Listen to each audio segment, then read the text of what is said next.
आम आदमी पार्टी की प्रदेश उपाध्यक्ष चित्रा सरवारा ने कहा कि प्रदेश में कानून व्यवस्था का बुरा हाल है। पिछले सप्ताह पर नजर डालें तो किसी न किसी जिले में अपराधों ने बड़ी वारदातों को अंजाम दिया है और हरियाणा सरकार अपराध को रोकने में पूरी तरह से विफल साबित हो रही है। उन्होंने कहा कि सभी जानते हैं कि हरियाणा बेरोजगारी में नंबर 1 है और अब क्राइम में भी नंबर 1 की राह पर चल पड़ा है। चित्रा सरवारा ने कहा कि हरियाणा में रोजाना 3 से 4 मर्डर हो रहे हैं, हरियाणा में रोजाना 5 रेप हो रहे हैं और देश भर में रेप के मामलों में हरियाणा दूसरे नंबर पर आता है। उन्होंने कहा कि एक सर्वे आया है जिसमें साफ तौर पर कहा गया है कि देश का सबसे असुरक्षित राज्य हरियाणा है। उन्होंने कहा कि महिला कोच के मामले में मंत्री पर कोई कार्रवाई नहीं होती, लेकिन उल्टा महिला कोच के खिलाफ ही विभाग के इस्तेमाल कर कार्रवाई की जाती है। प्रेस में आने के लिए सभी प्रेस के मेंबरान का बहुत बहुत धन्यवाद। और आज हमारी प्रेस कॉन्फ्रेंस का मुख्य मुद्दा वही है जो आज हम कह सकते हैं कि पिछले कुछ दिनों से अखबारों की जो हम सुर्खियां देख रहे हैं कि ज्वलंत मुद्दा जो आज हरियाणा में है और वो है बढ़ते हुए अपराध। हरियाणा में हमने 22 तारीख को खबर पढ़ी थी किस तरह से पानीपत के अंदर 2 डेरों के ऊपर बहुत ही जघन्य अपराध 2 गुटों द्वारा करा गया। 24 तारीख को हमारे को खबर आई कि करनाल के अंदर एक व्यापारी के ऊपर गोलियां बरसा दी। 25 तारीख को हमें खबर आई कि सोनीपत के अंदर एक नर्सिंग की छात्रा के ऊपर भी अटैक हुआ।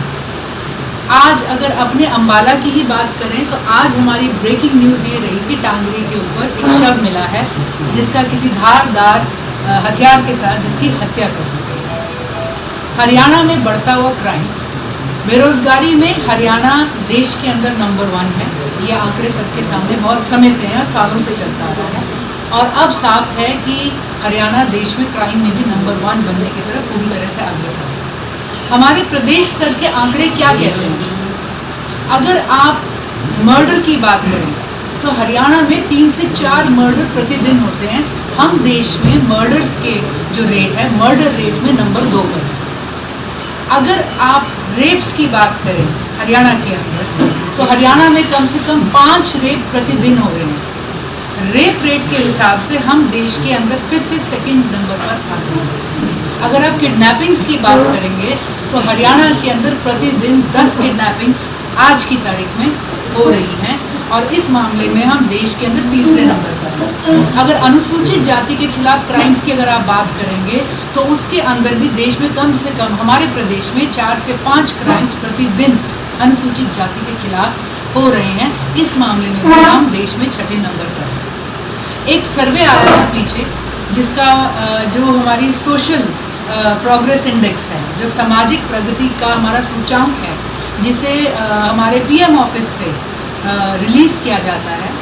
इकोनॉमिक एडवाइजरी कमेटी एक स्टडी करवाकर पीएम को पेश करती है कि हमारा देश किस दशा में और किस दिशा में आज की तारीख में हेडेड है। उस सर्वे ने साफ साफ कहा कि देश का आज की तारीख में सबसे असुरक्षित प्रदेश हरियाणा है और मैं समझती हूँ बेरोजगारी के साथ ये हाथ में हाथ जो क्राइम चल रहा है यही हमारे भविष्य को, हमारी सुरक्षा को कहीं ना कहीं धकेलता है। सब जानते हैं कि महिलाओं के खिलाफ क्राइम हरियाणा में 27% बढ़ा और ये हमारे जनवरी की एक रिपोर्ट के अंदर बताया गया। जो हमारे हरियाणा का हालात, समाज के क्राइम एक तरफ, आज जिस सरकार को लोगों ने चुन के बहुमत में बिठाया है भाजपा जिन क्राइम्स के खिलाफ आवाज़ उठाते हुए सत्ता में आई थी, जिस स्वर्णिम काल का, जिस अमृत काल का वादा प्रधानमंत्री जी साल दर साल हमारे साथ कर रहे हैं, आज साफ होता चला जा रहा है कि कम से कम हरियाणा के अंदर तो ये अमृत काल आज आपातकाल से बिल्कुल भी कम नहीं है। भाजपा से हम क्या उम्मीद कर सकते हैं जब भाजपा का अपना ही दामन दागी है। हाल ही में आप महिला कोच वाला प्रकरण देख लें जिसके अंदर एक मंत्री पद पर जो हमारे एक नेता बैठे हुए थे और किस तरह से जब एक महिला ने इंसाफ की गुहार लगाई प्रदेश की सरकार से, न्याय प्रणाली से, मुख्यमंत्री साहब से, तो आज हर कोई जानता है कि मंत्री साहब, उनका दफ्तर, उनकी नौकरी बरकरार है, लेकिन महिला के ऊपर जो चार्जेस लगा दिए गए हैं, जिस तरह से उसके डिपार्टमेंट का कंधा इस्तेमाल कर उस पर फायरिंग करी जा रही है, साफ जाहिर है कि हमारे यहाँ पे बेटियों की कोई इज्जत, कोई असमत, कोई हमारी उनकी अहमियत किसी भी तरह की नहीं है। आज वो महिला कोच अपनी नौकरी खोने की कगार है। अगर हम देखें और भी हमारा एक मीडिया में प्रचलित मुद्दा रहा है किस तरह से भाजपा के अपने अधिकारी आज नहीं तो कल खबरों में सुर्खियां बना रहे हैं भ्रष्टाचार और ठगी के मामलों से जुड़े हुए। वहां पर भी अगर हम देखेंगे ठीक जिस तरह से मंत्री जी के साथ हुआ उसी तरह से पदाधिकारियों के पद भी बरकरार रहते हैं और जो भी कार्रवाई करी जाती है वो ड्यू प्रोसीजर नहीं होता, समय से पहले अरेस्ट हो जाती है, समय से लेट FIR होती है और नटशेल रिजल्ट ये निकल कर आता है कि पुलिस को दोबारा से कार्रवाई करनी पड़ती है जुडिशियल कस्टडी में एक ठगी के केस में अपने हाथ में एक जो है जिनके ऊपर आरोपित है उन्हें लाने के लिए ताकि उनसे सवाल जवाब करे जा सके। बेटी बचाओ बेटी पढ़ाओ का नारा भाजपा ने दिया था। आज हम ये निस्संदेह कह सकते हैं कि बेटी बचाओ तो छोड़ो, आज हरियाणा में खुद को बचाओ की हालत आ गई है। और जब हमारे मुख्यमंत्री के मुंह से ये शब्द जाने अनजाने में निकले कि सरकार हर किसी की सुरक्षा नहीं कर सकती, तो मैं समझती हूँ इससे दुर्भाग्यपूर्ण और इससे चिंताजनक शब्द और स्थिति आज हरियाणा की जनता के लिए नहीं हो सकती। आज हम गृह मंत्री जी के गृह क्षेत्र में बैठे हैं, आज ही यहाँ पर एक मर्डर ने सुर्खियाँ बनाई हैं, यहाँ पर बहुत से मुद्दे और भी हवा में उठे हुए हैं। आज हम हमारे गृह मंत्री से, आज हम हमारे प्रदेश के मुख्यमंत्री जी से गुहार लगाते हैं कि कृपया करके बातों में ना रखें, ज़मीन पर भी इस न्याय, इस सुरक्षा को, इस बचाव को उतारें। पुलिस की कार्यशैली पर और सरकार की नीति पर जो आज सवाल उठे हुए हैं मुस्तैदी से कदम उठाते हैं, सारी सुरक्षाओं को सुनिश्चित करते हैं। आज महिला सुरक्षित नहीं, कोई वर्ग सुरक्षित नहीं, व्यापारी सुरक्षित नहीं, बच्चियां सुरक्षित नहीं, तो इन सारी चीज़ों को देखते हुए आज हम उनसे सवाल भी करते हैं कि कहाँ गए आपके वादे, कहाँ गया हमारा अमृतकाल, कहाँ गए वो सारे नारे।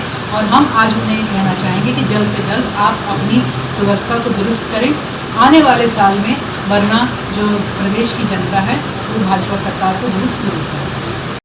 कांग्रेस के प्रदेश अध्यक्ष उदय भान द्वारा दिए गए बयान पर चित्रा ने अपनी प्रतिक्रिया दी। उन्होंने कहा कि शब्दों की मर्यादा लगातार गिरती जा रही है। चित्रा ने कहा कि सदन में भी कुछ ऐसे शब्दों का प्रयोग किया गया है और हम मानते हैं कि हर किसी को शब्दों की मर्यादा का ध्यान रखना चाहिए। देखिए, हम ये कहेंगे कि देश के अंदर जो गरिमा है किसी भी तरह के वक्तव्य की, वो हमने देखा है कि लगातार गिरती चली जा रही है। जब से हमने संस्कारों को मात्र लफ्ज़ों में और नारों में सीमित कर दिया है, तब से हम ये देखते आ रहे हैं। अभी हाल ही में आपने देखा होगा कि हमारे उच्चतम सदन के अंदर भी जिस तरह की अमर्यादित भाषा को इस्तेमाल करा गया, उसका हम निंदा करते हैं।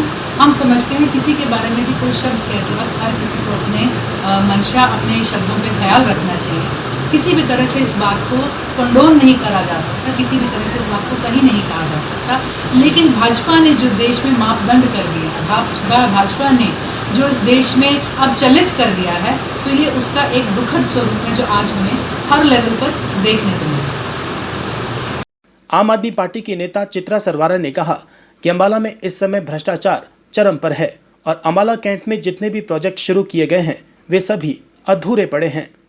हम कहेंगे कि आज अंबाला के अंदर भ्रष्टाचार चरम सीमा पर, अप्रत्यक्ष ही सही लेकिन प्रत्यक्ष तौर पर साफ देखने को मिल रहा है कि प्रोजेक्ट दर प्रोजेक्ट, अगर आप GT रोड से चलना शुरू करेंगे, 100 करोड़ का आपका शहीदी स्मारक अधूरा, कितने करोड़ का आपका साइंस सेंटर अधूरा, आपका 3 गुना कीमत लगने के बाद, पैसे पूरे जाने के बाद भी स्टेडियम अधूरा, पूरी पेमेंट हो जाने के बाद बैंक स्क्वायर अधूरा, बैंक स्क्वायर के सामने आपका अग्निशमन जो आपका फायर ब्रिगेड की बिल्डिंग है अधूरी, उसके सामने गांधी ग्राउंड का प्रोजेक्ट था अधूरा। आगे चले तो आपके सिविल अस्पताल आ जाता है, सिविल अस्पताल के डॉक्टर्स क्वार्टर्स और कितना काम सब अधूरा। क्यों? और इससे आगे भी अगर आप चलते चले जाएं, थोड़ा सा राइट में गाड़ी घुमाएंगे तो आप देखेंगे कि सदर में कितने 100 करोड़ के प्रोजेक्ट्स, नालियां, गटर और सड़क बनने का प्रोजेक्ट प्रकरण पिछले 10 सालों से चल रहा, सब कुछ अधूरा। हर प्रोजेक्ट में काम पूरा नहीं होता, पैसे पूरे खर्च हो रहे हैं। तो हम ये कह सकते हैं कि आज अंबाला में भ्रष्टाचार चरम सीमा पे है, समय पे इसकी परतें खुलेंगी भी, और अंबाला के अंदर भय भी चरम सीमा पर है। आज अगर कोई किसी तरह से किसी व्यक्ति का आंकलन ले कि मानसिक स्थिति आज अंबाला में व्यापारी की, कर्मचारी की, मैं यहाँ तक खुल के कह सकती हूँ मीडिया के हमारे साथियों की भी, या आम जन की भी अगर मानसिक स्थिति का आंकलन है तो उसमें भय प्रमुख तौर पे ऊपर आएगा। और सब जानते इसके पीछे कारण क्या है। अपने इस बिगड़ते हालात और छवि को देखते हुए हमारे गृह मंत्री जी ने एकदम मुस्तैदी से कदम तो उठाए, लेकिन सही कदम नहीं उठाए। कदम उठाने में मैं तो ये कहूँगी कि कार्रवाई हुई भी और नहीं भी हुई। जैसा कि मैंने पहले कहा कि समय से पहले अरेस्ट होगी, समय के बाद FIR हो रही है और पुलिस अपना केस इस तरह से पेश करती है कि वहाँ पर उसके अंदर वो जुडिशियल कस्टडी में अपने जो सस्पेक्ट को देकर बैठ जाते हैं। और आज कहा जा रहा है कि हमें बड़ा दुख है, हम इस पर एक्टिविटी करेंगे। अगर पुलिस की मंशा सही होती, अगर निर्देश सही होते, तो ये कार्रवाई इतनी ढिलाई से और इतनी गलती से नहीं हो सकती थी। हम साफ कह सकते हैं कि ये दिखाने की कार्रवाई थी और निभाने की नहीं थी।